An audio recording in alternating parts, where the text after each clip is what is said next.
You have been gifted with the most sophisticated mechanism in the universe that we know, and you're handling it like it's a crude thing. So once you have a machine like this, it's important what kind of fuel is going into the system. When we say what kind of fuel is this machine designed for? As I said, there are many, many ways of looking at it. The simplest way is the alimentary canal. From the mouth to the anal outlet, digestive process happens on many different levels. Now, what kind of food is this digestive system designed for? If you look at the animal kingdom, largely in the world, there are carnivores and herbivores. Animals which eat vegetable material and those which eat meat. Between these two, carnivores and herbivores, there is a significant difference in the way their bodies are constructed and particularly their alimentary canal, which is the digestive process. One basic thing is, to start with,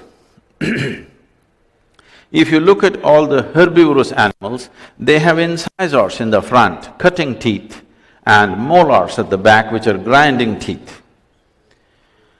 All the carnivorous animals have incisors, not so well-developed molars, and they have two extra pairs of canine. That is, if you want to eat meat in nature, to tear the meat and eat, you need this extra pair of teeth. Somehow, please check you don't have them. And if you check the jaw movement of herbivores and carnivores, all the carnivores have only cutting action in their jaw movement. They have to just cut their meat small pieces and eat it.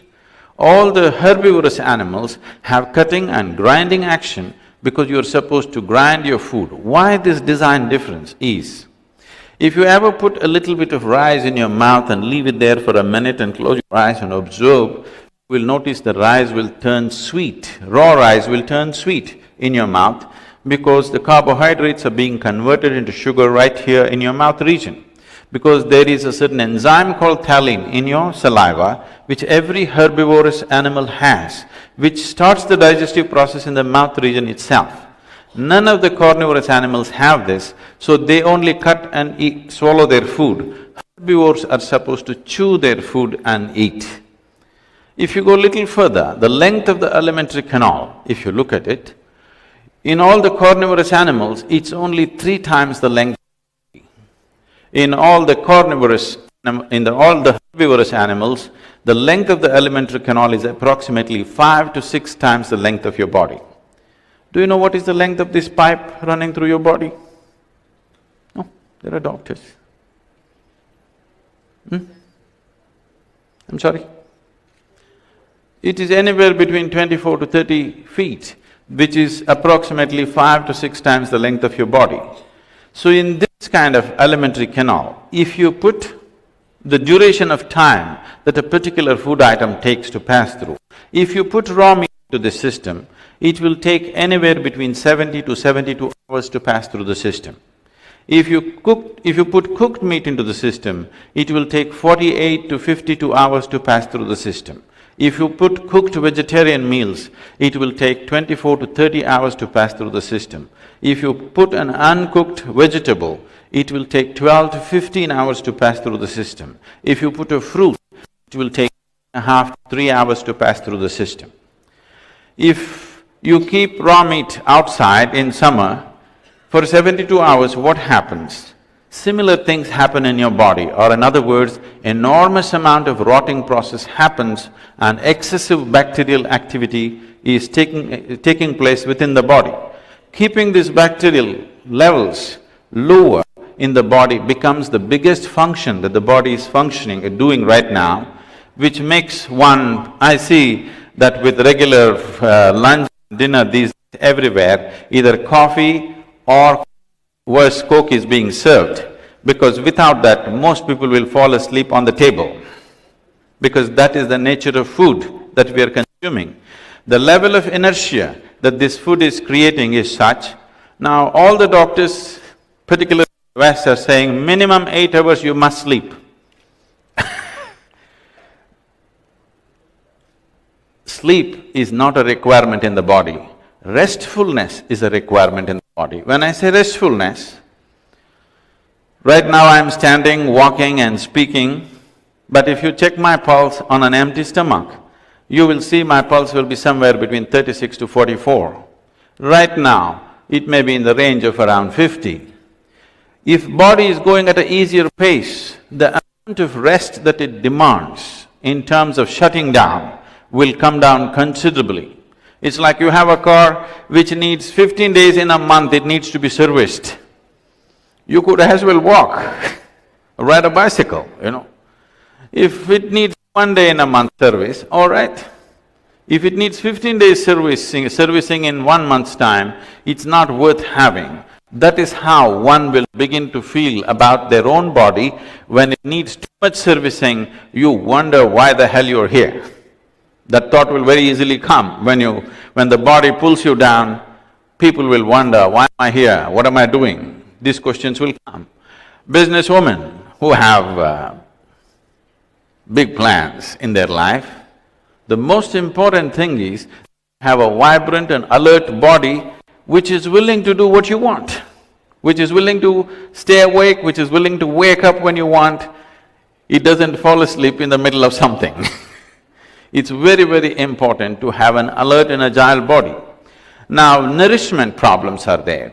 So living in a desert, if I just depend on vegetables, after all, everything has to come from somewhere, I may not have enough nourishment, that problem is there. So if nourishment is a problem, if we have to eat some kind of non-vegetarian, the best way to eat it is what is furthest away from us in the evolutionary scale, we must eat that. The closer they are to us, the more information to process. When I say more information to process, right now, you need to understand this, that your body is forming itself, the way it is forming itself, only because of a certain level of memory and information that it carries.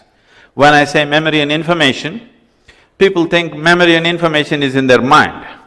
No, what your mind carries is a minuscule. A body carries 1 trillion times more memory than you can imagine. For example, Michelle, do you remember your great-great-great-great-grandmother, how she looked? No. You don't remember how your great-great-great-great-grandmother looked, but her nose is sitting on your face right now, because your body remembers. Your body remembers how your forefathers were 1,000,000 years ago, it is not forgotten. You might have forgotten, but your body remembers. There's a phenomenal amount of memory in every cell in this body. And similarly, the more evolved a particular creature is, the more complex it has become, the more difficult it is for the system to absorb and make it a part of itself. So suppose you eat an animal which has emotions. The moment you consume an animal with emotions, the complexity of information in that animal is such that it will not integrate easily into our system. If you eat an animal which does not have so much thought and emotion, its ability to retain its own structure is very minimal and it integrates itself into our body as a part of ourselves very easily. So when we consume something, this is the fundamental criteria, that we want to eat something which is a simple life. Without consuming some life, you cannot exist here. Whether it's a plant, vegetable, fruit, animal, everything is life. Now the idea is to consume a simpler life which has less capability of thought and emotion. The more capability it has, your ability to integrate that will become less, or in other words, the nature of that animal will start manifesting within ourselves in some ways. It is not that if you eat a camel, you will become a camel tomorrow morning. But over a period of time, a little camelistic trends can come. So, unless when somebody is extraordinarily physically active, they are able to manage this to some extent. As physical activity comes down, how consciously you eat makes a world of difference. A human being need not be serviced for 8 hours a day. If only if he or she eats properly, the kind of food substance which easily integrates into the system, the kind of food substance that will not create inertia, but it will create dynamism, the kind of food substance which will not need to stay in the body for long periods of time, something that passes through the system quickly. Carnivorous animals have a short alimentary canal because meat passes through the system slowly.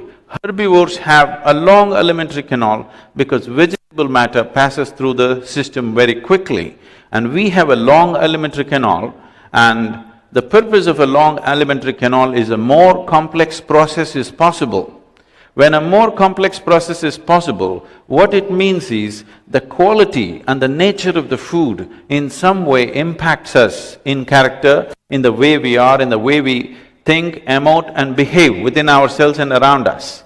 So how consciously we consume food and how conscious we are as to how food behaves within us. If you're conscious enough, if something appears in front of you, you will simply know whether to eat it or not eat it. If that kind of awareness is not there, one has to have function by information as to different foods, how they behave and they do not behave.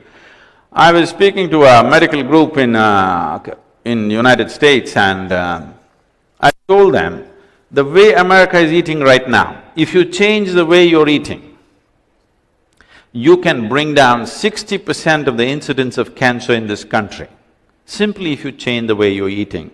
Because you're eating food which is on an average about 45 days old. In the yogic culture, if anything is cooked, within 1.5 hours you must consume it. From the stove, straight to the plate, always. I'm sure in this culture also it was like that till recently. So, as you keep the food and it starts deteriorating. If you eat deteriorating food and then you're wondering why your own body cells are working against you, that cannot be helped. We are spending billions of dollars in research for the ailments that we have created. We need to understand this. Every human cell, every cell in this body is essentially programmed for health.